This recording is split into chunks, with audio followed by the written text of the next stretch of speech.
Hello, my name's Max from Ainsdale Prestige Automotive, and I've got a video today for you of this Jaguar XJ.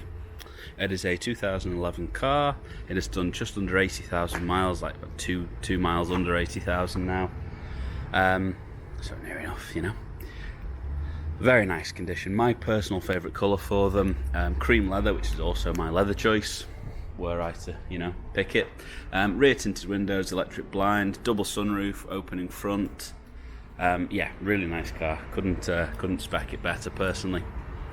So I'll take you around the bodywork first of all, and then we will have a look at the interior. So starting at the front then, there's a couple of stone chips, as you would expect on pretty much every car that's on the road, but they are, as you can see from the video, by no means severe. There's no signs of any major marks or damage to it, no signs of any sort of bumps or scuffs. All good. Just normal stone chips, as you would expect there to be. Bonnet, same story, good condition, just a couple of stone chips. Nothing really major to report. I think blue is actually quite a forgiving colour for things anyway, personally. I do think it looks better. It doesn't show quite as much as black does, and not nearly as much as some of the lighter colours like the whites and the greys do, so I do like a blue car, a bit biased there. A little bit of knocks around the alloys, sure we'll get those refurbed, no problem. Coming down the bodywork, can't see any problems with that, no dents, no scuffs or scrapes on it, really nice and clean down that side as far as I can see there. You can see the rear tinted windows there, and you can just see that sunroof open as well. So you've got a glass panel there into the back, and a glass panel there into the front, which actually slides back. So all that good condition as well. So coming round, you can see the rear parking sensors. There's a bit of a scuff here on the back bumper. I'm sure we can probably look at that. It's actually not that bad. I didn't notice it my first few times around the car, but as I just got close then I did spot it. Again, you have to appreciate it is a 10-year-old vehicle. Things have been used. So let's have a little look in the boots. A little button to open, and you've got the close on there as well. No real condition issues in there.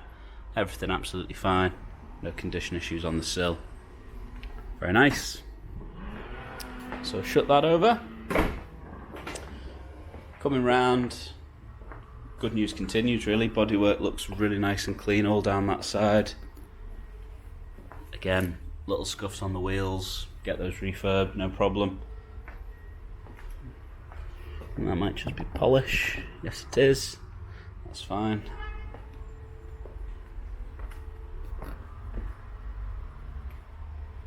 Yeah, good condition overall. Bit of a mark there on the mirror.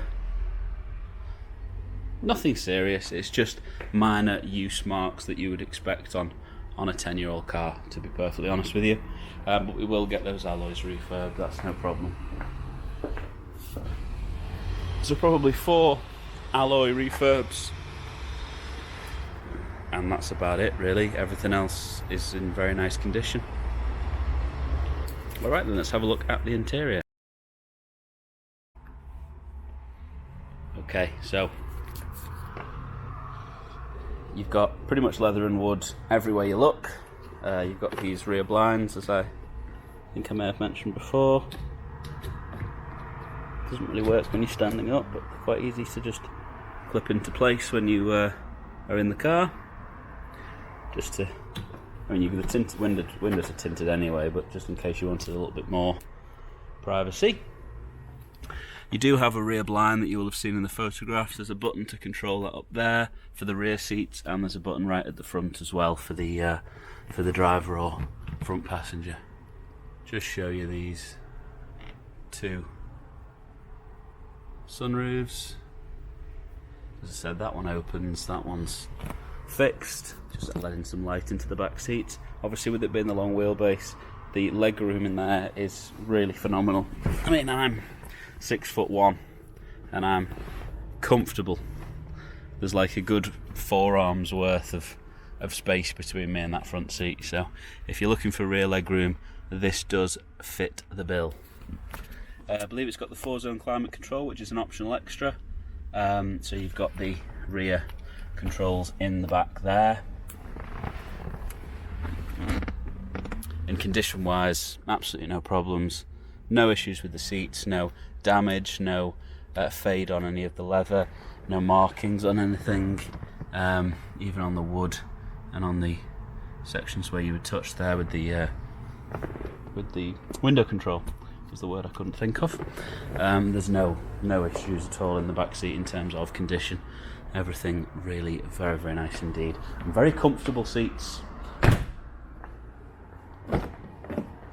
Moving through into the front then, you've got your window and mirror controls on the door there, your memory seat settings, so you can press a button and it'll adjust to the memory in question. Obviously you've got your electric adjustment on the side there. A little wear, as I suppose you would expect, on here on the side bolster, just from people getting in and out of the car. Nothing really that bad at all, but it is there. But I've seen it far, far worse. It's actually very good by most standards, or by any standards. It's just got a little bit of marking on it, but nothing's ripped or torn or broken. And to be fair, the driver's seat is the one thing you actually can't see when you're driving the car, is it? But it is obviously the seat that gets the most use, so it's where you expect it. Passenger seat, on the other hand, is obviously very, very good. Maybe you didn't have any friends, but that is nice condition. To be honest with you, I think we'll just do a little bit of leather. You know, you've got some sort of cream leather treatment on that, and I think it'll come up quite nicely. Just move that back. You've got the contrasting leather sections there, so you've got the darker steering wheel and the darker armrests and storage and everything else. So if you pop that up, you've got a couple of USB connectors down there to get all your music synced up, Bluetooth of course. Your gear select emerges out of that. You've got various driving modes and settings and things there. Condition wise, everything's very good. Nice leather steering wheel, again good condition. You've got your cruise control on that side, audio settings on that side generally speaking, and then you've got your buttons for moving through the trip computer over there. You've also got the flappy paddles as well, for if you wanted to keep it in gear or move it down a gear should you want to accelerate. And then you've got this lovely wooden panel that runs right the way along and then comes all the way around, all through the dash. So leather dash, but you've just got this wooden, hopefully you can see it quite well in the video, maybe over there where the sun's on it, but nice panel that goes all the way around. And then you've got these sort of sporty humps. I'm not sure what the phrasing there is, but there, so I'm going to go with sporty humps over your vents, and obviously the clock as well. Got your main infotainment screen, start-stop button to start the car up. The gear lever rises, synonymous with Jaguar Land Rovers of the time. Still do it in a lot of them, I think. Condition wise then, it's good inside. There's a couple of little scratches, if I'm being nitpicky, on this silver section, on this sort of chromy, stainless steely kind of section there, but that's always going to happen because it's so, you know, it's very, you put anything on it, it's going to scratch. There's a little bit of damage there as well, just on that cup holder cover, but I suppose if you slide them back you don't really notice it, and otherwise it looks fine. Everything else is okay. The buttons that you normally expect, like your start-stop button, that normally has a good bit of wear on it. That's absolutely fine, there's nothing faded off that. All the other buttons are in excellent condition, so all well in terms of that. If we pop it into reverse, we can see that reversing camera in all of its glorious glory, and then obviously, as you've seen from the pictures, you've got the navigation there.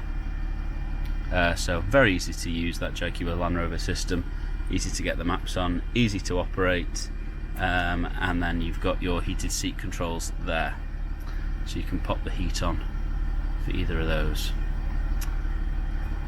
Okay, didn't actually mean to turn that on, but there we are. It's got the DAB radio.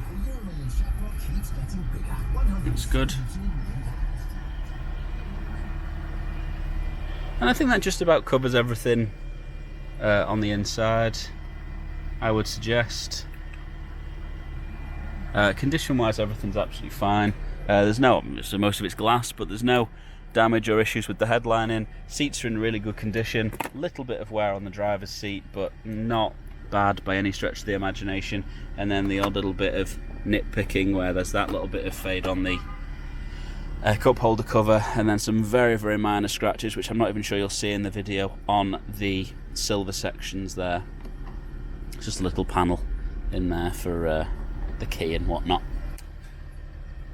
But yeah, overall, I would say interior, very, very good. Okay then, so hopefully that's given you a better idea of the Jaguar XJ that we have for sale here at Ainsdale Prestige Automotive. As you can probably tell from the video, because I rambled on about it for so long, I really do like these cars, really do. Bit of a soft spot for them, if I'm honest. I think they're great. Hopefully you do too. So I'm sure you can see it's in great condition. If it is of interest to you, please do get in touch. Because we're an RAC approved dealer, as you can conveniently see here, the vehicle will come with a minimum of 6-month RAC warranty as standard. There are a few options to extend that, but obviously with the age of the vehicle and the miles that it's done, not too much in terms of increasing that cover, but you're welcome to extend it. If that made any sense to you whatsoever. I will explain if you ask me the question. We do offer finance and we will accept a part exchange, so any questions at all, please do get in touch with us. The number is 01704 829977. That's 01704 829977. Really lovely car that. Thank you very much.